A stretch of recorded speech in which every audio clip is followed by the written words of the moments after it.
Ассалаумағалейкум, құрметті Массагет кезет сайтының оқырмандары. Менің аты жөнім Бейбіт Назаров. Бүгінгі кезекті жаттығуымызды алғашқы соққыда қалай күту керек, соны көрсетеміз.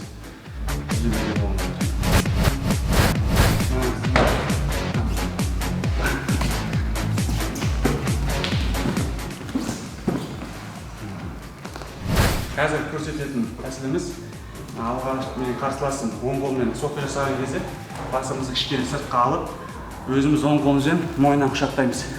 Бұл жерде соққыны өткіземіз және өзімізге тартамыз. Адам бері қарата келгенде қарсылас алға қарата жүріп, оң аяқпен шаламыз. Шалғаннан кейін осы жерде қылғандырғы әдісін жасасақ болады.